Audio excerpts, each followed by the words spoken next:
गई लोक लाज सारी। दुष्टों का दृश्य देखे कृपाचार्य द्रोण बैठे, सतधर्म पर बंधे हैं पतिदेव मौन बैठे।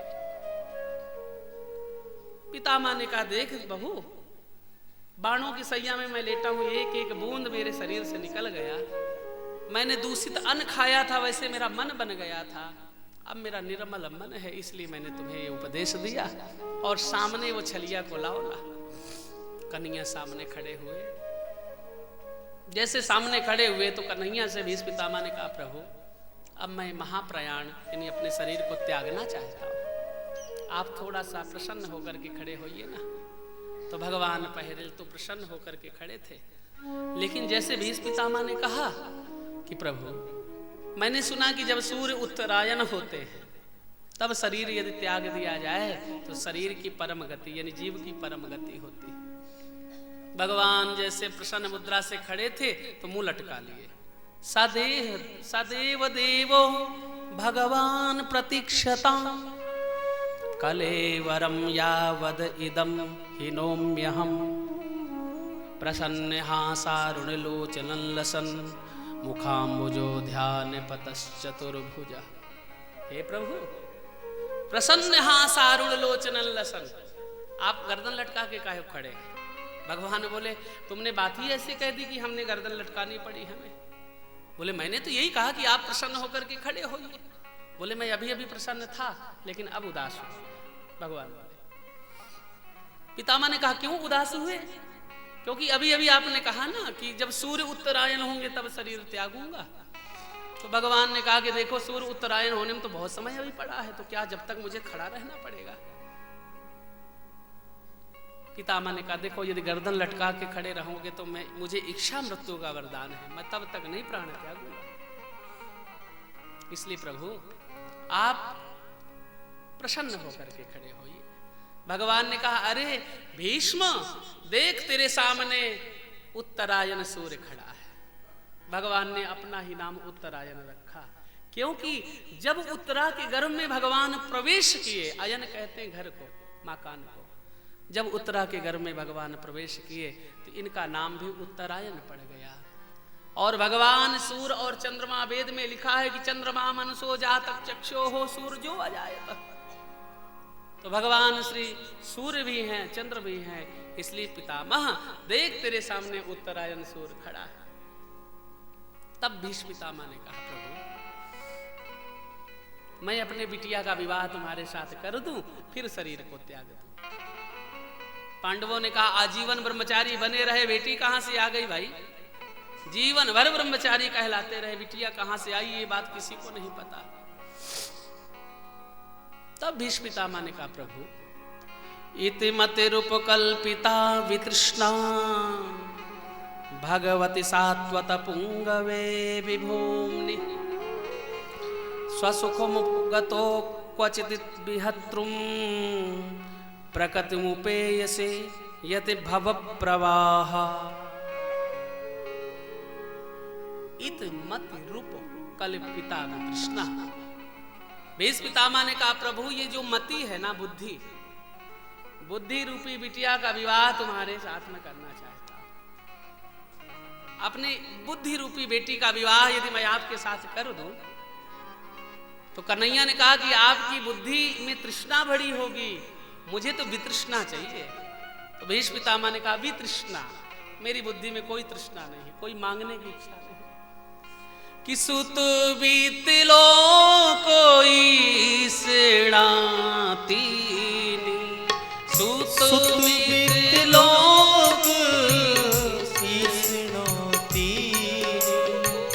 सुत बीतलो कोई सेणाती, सुत बीतलो कोई सेणाती, कही के मतीना कृति रामलीनी, कही के मतीना कृति रामलीनी, कही के मतीना कृत नामलीनी, कही के मतीना मति नामलीनी।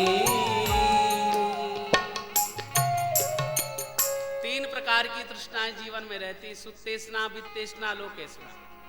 चाहे अमलात्मा हो, विमलात्मा हो, मुनिंद्रगण हो, सिद्धगण हो, योगी हो, महात्मा हो, विरक्त हो, कोई ना कोई तृष्णा जीवन में हृदय में रहती है। पुत्र की कामना, वित्त की कामना, यदि संतान लायक है, धन बहुत है, तो फिर समाज में लोकेष्णा, समाज में मान सम्मान कैसे बढ़े। 3 प्रकार की तृष्णाएं जीवन के अंदर, कोई ना कोई तृष्णा जीव में घुसी हुई है। इसलिए कन्हैया ने कहा तुम्हारी बिटिया कैसी है, तो भीष्म पितामह ने कहा वितृष्णा, वितृष्णा, जिसमें कोई तृष्णा नहीं, जिसमें कोई तृष्णा नहीं, ऐसे मेरी मति मैं आपके चरणों में समर्पित करना चाहता हूं। कन्हैया ने भीष्म पितामह की मति को स्वीकार किया और अब भीष्म पितामह कहते सरकार सामने खड़े हो जाओ। देहांत काले तुम सामने, मुरली बजाते मन को लुभाते। देहांत काले तुम सामने हो, मुरली बजाते मन को लुभाते।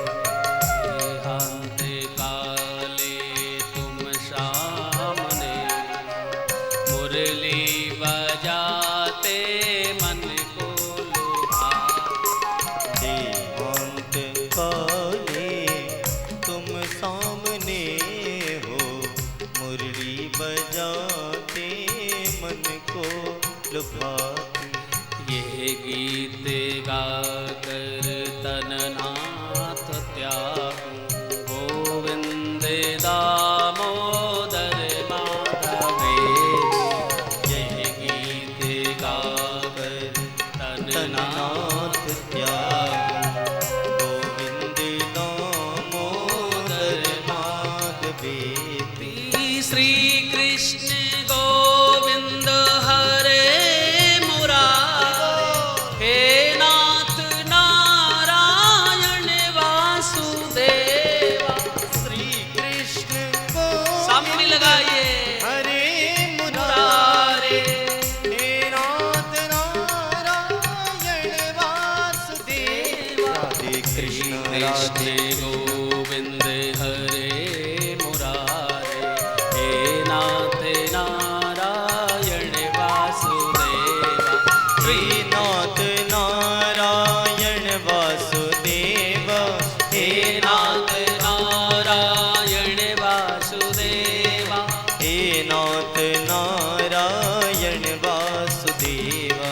हे नाथ नारायण वासुदेवा। श्री कृष्ण गोविंद हरे मुरारे, हे नाथ नारायण वासुदेवा। श्री कृष्ण गोविंद हरे मुरारे, हे नाथ नारायण वासुदेवा। हरि बोल। गोविंद हरे मुरारे, हे नाथ नारायण वासुदेवा। राधे कृष्ण कृष्ण कृष्ण राधे राधे राधे, कृष्ण कृष्ण कृष्ण राधे राधे राधे। राधे कृष्ण कृष्ण कृष्ण राधे राधे, राधे कृष्ण कृष्ण कृष्ण राधे राधे। राधे श्याम श्याम श्याम राधे राधे। राधे श्याम श्याम श्याम राधे राधे। राधे कृष्ण कृष्ण कृष्ण राधे राधे श्याम कृष्ण गोविंद हरे मुरारे, हे नाथ नारायण वासुदेवा। श्री कृष्ण गोविंद हरे मुरारे, हे नाथ नारायण वासुदेवा। हे नाथ नारायण वासुदेवा। हे नाथ नारायण वासुदेवा। केवल 10 मिनट में और समय लूंगा। बोलो वृंदावन बिहारी लाल। लाल की केवल 10 मिनट, हाँ 10 मिनट का समय और आपसे लेंगे। बोलो वृंदावन बिहारी लाल की। की जय। इस प्रकार भीष्म पितामह का महाप्रयाण हुआ और आज गंगा माँ और भोलेनाथ की झांकी भी बनाई गई है। आप दिव्य सुंदर झांकी का दर्शन भी करके जाओगे। ऐसी झांकी शायद आप लोगों ने गंगा माँ की झांकी नहीं देखी होगी। भीष्म पितामह का महाप्रयाण हुआ, सब लोग इंद्रप्रस्थ पधारे, कन्हैया रथ पर सवार होकर के द्वारिका पधारे, अर्जुन रथ पर सवार होकर कन्हैया को छोड़ने द्वारिका गए थे।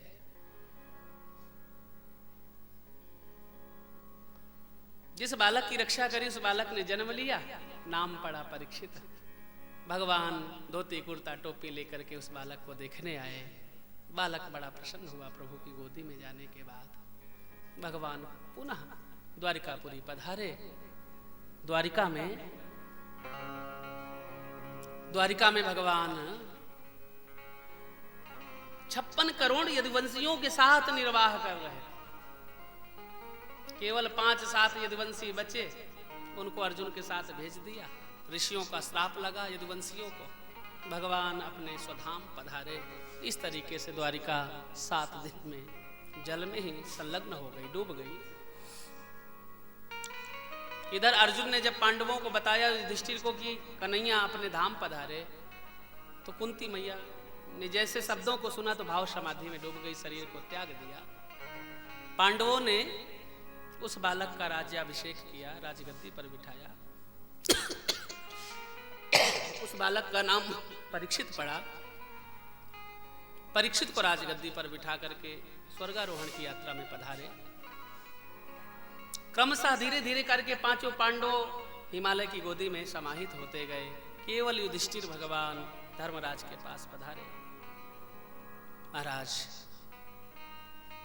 जिस बालक को छोड़ करके आए थे उस बालक ने राजपाट को संभाला, नाम परीक्षित पड़ा। आज राजकोष में गया, एक टूटी सी बकस देखी, संदूक देखा, उसका ताला तोड़ करके देखा तो स्वर्ण का सिंहासन, स्वर्ण का मुकुट और छोटा सिंहासन आदि दिखा। तो स्वर्ण के मुकुट को परीक्षित ने अपने मस्तिष्क पर धारण किया। जंगल में शिकार खेलने गए। जैसे शिकार खेलने गए, प्यासे परीक्षित आज समीक ऋषि की कुटिया में पहुंचे। अरे भाई, कोई है, पानी पिलाओ। महात्मा समाधि में बैठे थे, स्वर्ण का मुकुट धारण कर रखा है। स्वर्ण तेईत मध्यपा, सोने में कलयुग का निवास है। लेकिन सब लोग सोना पहने तो सबके पास थोड़ो कलयुग है। भगवान कृष्ण गीता में कहते धातु नाम कांचनम भव, धातु नाम कांचनम अस्मि, यानी मैं धातुओं में सोने जैसा हूं।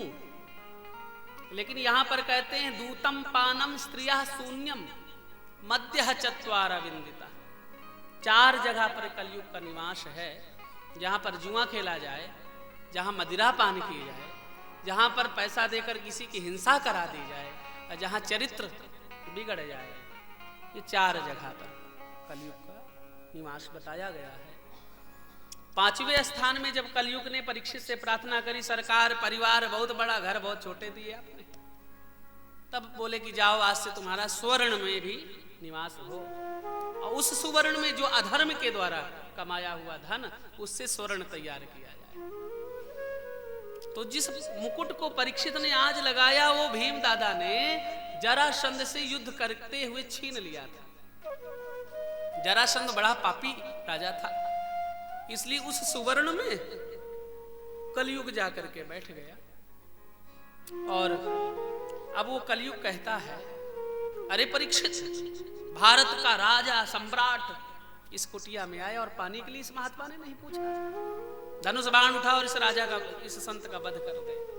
संस्कार अच्छे, गोविंद ने कृपा करी, इसलिए परीक्षित से इतना बड़ा तो अपराध नहीं हुआ।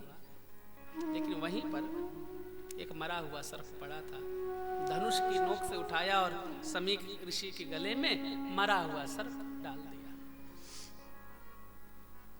तक्षकः दात्मनो मृत्यु द्विज पुत्रो विसर्जिता।